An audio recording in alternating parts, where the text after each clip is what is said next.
Graça e paz, irmãos, tudo bem?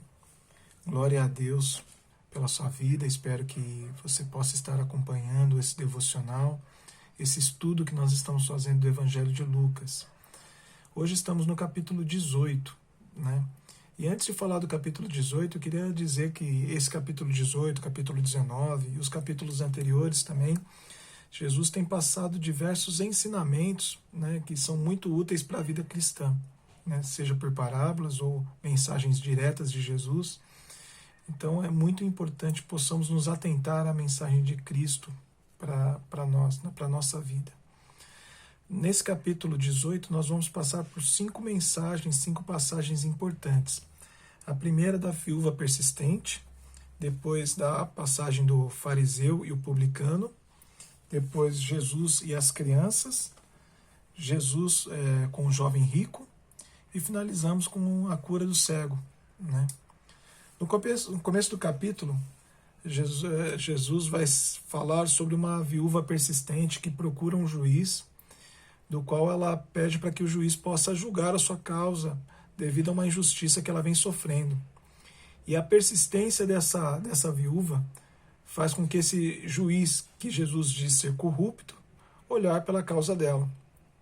E a referência dessa passagem está diretamente voltada para as nossas orações e também como nós temos lidado com a vida cristã nesse momento, né? No final do capítulo, Jesus diz o seguinte: "E Deus não fará justiça aos seus escolhidos que clamam a Ele de dia e de noite, ainda que tardio para com eles? Digo-vos, com depressa Ele lhes fará justiça. Quando, porém, vier o Filho do Homem, porventura achará fé na terra?" Então, assim, a gente tem passado por momentos difíceis, irmãos, né? A questão da pandemia, né? Tanto com a questão da doença, como a questão econômica e tantas outras dificuldades que nós passamos na vida, né? Então, Jesus nos pede para que sejamos persistentes na nossa oração, nos nossos pedidos, mas principalmente na nossa fé. E ele diz o seguinte: quando o Filho do Homem voltar, ele achará fé na terra? Então, irmão, como você tem cuidado da sua fé?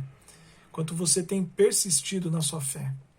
E que nós possamos persistir em fé, para que quando Cristo voltar, nós possamos estar prontos para voltarmos com Ele. Na segunda passagem, fala da parábola do fariseu e do publicano, né?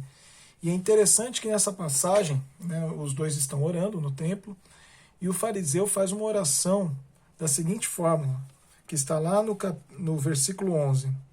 "Ó Deus, graças te dou, porque não sou como os demais homens, roubadores, injustos e adúlteros, nem ainda como esse publicano. Jejuo 2 vezes por semana e dou os dízimos de tudo quanto possuo." Muitas vezes, irmãos, a gente, cada vez mais esse mundo que nós temos vivido, e às vezes nós achamos que aquilo que nós fazemos, né, os nossos atos, as nossas atitudes são suficientes, né, e acabamos julgando os nossos irmãos, né? Nós nos achamos melhores que os outros irmãos, porque você vai na igreja, porque você dá o dízimo, porque você jejua, né? Mas Deus não olha o que nós fazemos, Ele olha o nosso coração.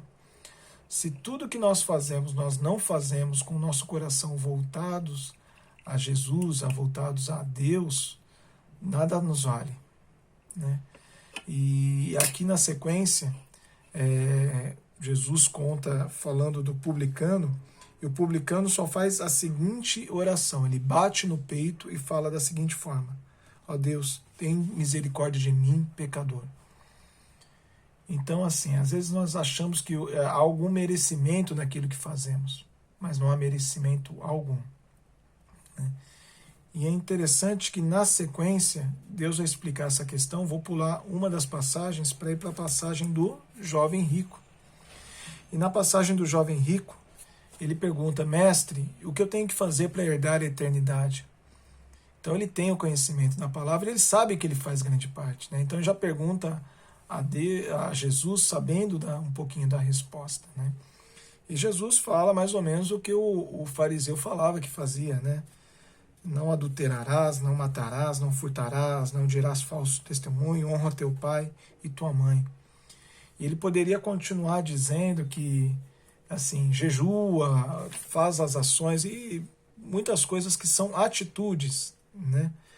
Mas o que eu creio que é a única maneira que Deus age na gente, a gente não tem mérito algum naquilo que fazemos. E Jesus continua falando da seguinte forma: então, é mais difícil um homem rico entrar no céu do que como diz na passagem, né, na sequência. O quão difícil entrarão do reino de Deus os que têm riqueza, porque é mais fácil entrar um camelo pelo fundo de uma agulha do que entrar um rico no reino de Deus. E aí, se a gente começa a pensar em merecimento também, a gente vai para o outro lado, que é achar que ninguém há merecimento, não há merecimento para que ninguém chegue ao reino de Deus, né? E Jesus continua, porque é isso que os apóstolos falam para ele, mas Jesus responde: todas as coisas que são impossíveis aos homens são possíveis a Deus. Então, o que nós devemos fazer realmente para entrar no reino de Deus é amar a Deus de todo o coração e ao próximo como a ti mesmo. E isso não estão nas coisas que nós fazemos, está no nosso coração e nas nossas atitudes de coração. E através da graça de Deus nós encontraremos a eternidade, nós encontramos a salvação. Nós não encontramos a salvação pelo que nós fazemos, mas pela nossa fé e porque Deus nos dá a graça e através da graça nós encontramos a salvação.